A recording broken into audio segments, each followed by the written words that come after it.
fights coming up on this weekend's UFC Paris card. Originally to be Argentina's Ailin Perez's debut against France's Zara Farron. Farron out on 10 days notice.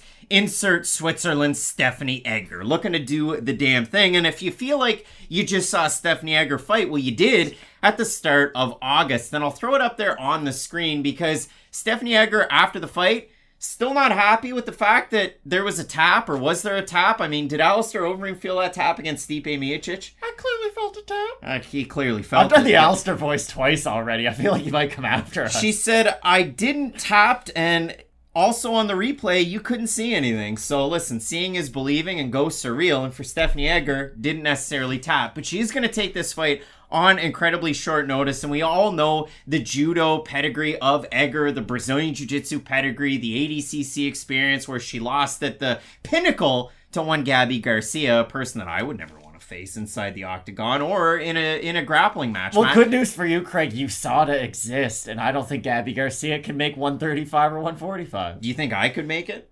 You could probably make... You definitely weigh less than Gabby Garcia. Oh. If I could make any guarantees on this channel, it's that Gabby Garcia outweighs you by at least 70 pounds. Well, for Stephanie Egger, the one thing she does have that you can't take from her inside of the UFC, she has a performance bonus over one Jessica Rose Clark. And you got to see how good the defensive grappling was in that fight. Jessica decided, I'm going to wrestle. Stephanie decided, well, that's exactly how you play into my game plan. So for Egger, we know that to be true. She very much is a single striker. She likes to throw her right hand out there as a punch to then try and lock you up like it's a hockey fight, and then get you into the clinch, drag you down to the mat, and so on and so forth. But as everybody might already know Stephanie Egger, they don't already know Ailin Perez, and she very much is about those dunks, Matt. That is very much the part of her fighting career. She's 7-1 in her MMA career, but if you go over to her Instagram, she's kind of like Sean O'Malley. Undefeated 8-0 is in her bio. Her lone loss is due to illegal knees. Now, she did land an illegal shot right to the groin area of her opponent earlier on in that fight.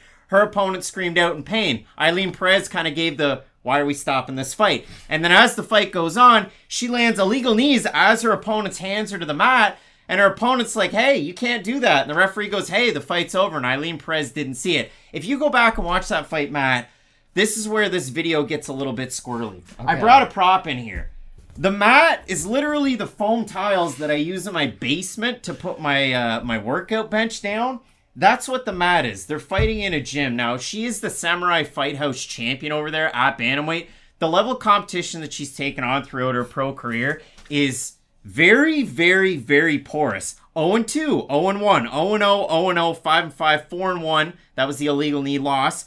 0-1-2, a lady who was 0-1 with 2 draws. Then she took on her last time out, a fighter who was 8-4, in Stephanie Bragerac. And in that fight, for Stephanie, if you go back and look at her level of competition, the wins are over people who weren't very good. The losses are to fighters like Caitlin Chukagian, among others. So it was really a weird rewatch. But for Ailin Perez, Matt, the level of competition is not that good. She's been quite good. If you go back and watch her fight, she is fairly well-rounded. Wouldn't you say? And she's really aggressive, too. And that's the thing about Stephanie Egger. Like, she takes what you give her, but it's never comfortable to watch because she normally has to fight under her opponent's terms. Now, she's a very good grappler, so she can pull off a lot of these spectacular finishes. But I feel like Stephanie Egger and Paul Craig share, like, a unique experience on this earth. And it's, hey, we're losing most of the fight until we win it. And that's really good when you do win the fights. But I don't know if I've ever predicted a Stephanie Egger fight correctly, if I'm being completely honest. Like, maybe your last one I did, but other than that, I don't know if I've ever gotten anything about her career right. And that's the thing about her in this fight that I don't necessarily enjoy. I know we normally talk about the odds a little bit later on in the episode, but... Can you give me my due then? Yeah, here, talk about the odds. Egger opened quickly at a -145. Again, on 10 days notice. Who the fuck's betting that much money on Stephanie Egger? She opened -145, -331 right now. For Ailin Perez, open +125 at a +258. And the one thing I want to say before I throw it back over to you, Ailin Perez, I mean, she's been signed to the UFC for months and months and months now. She signed back in May, so it's been a long-awaited debut for her. All of this is a surprise to me. You got to give her somebody that's unranked. Now she gets Stephanie Egger instead of Zara Farron. Short notice. She would have beaten Zara Farron. We got to get that one out of the bag right now. This fight is earmarked at featherweight, so Egger, she is a bantamweight naturally. Ailin Perez also in and around bantamweight, so they're going to give that 10-pound allowance up at featherweight. But again, Stephanie Egger, a giant favorite, and it's a little weird. Yeah, like, just for the sake of kind of brainstorming a path to victory for both fighters, like, Stephanie Egger did get out-muscled by Tracy Cortez, who's really a 125, or who's kind of blown up to 135, if we're being honest. Do you think Egger could struggle with the physicality at 145 and that kind of be the lead to her downfall? Because, I'll be honest, off her back, I like her in this matchup. She's the better grappler, especially with her own offensive jiu-jitsu. I think on the feet, Perez does throw shots with a lot of power behind them. She is good, especially offensively, in the clinch, which isn't necessarily a part of your game that you want to work on all that much when you're fighting someone like Stephanie Egger. So,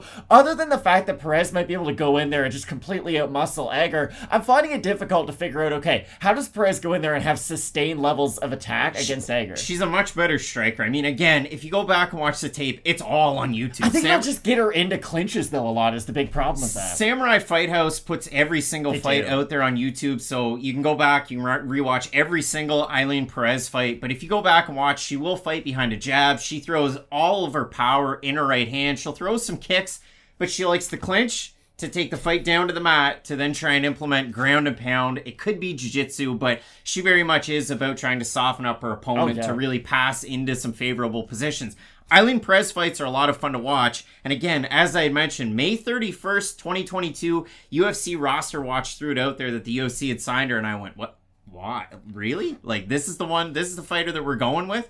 Again, fighters out of Argentina. You've had fighters like Santiago Ponzinibbio, and then there's the field, the Luis Eduardo Garigoris and such. So the odds are a little bit strange. We have a look at the Tapology votes, Matt. Surprised us they are to you.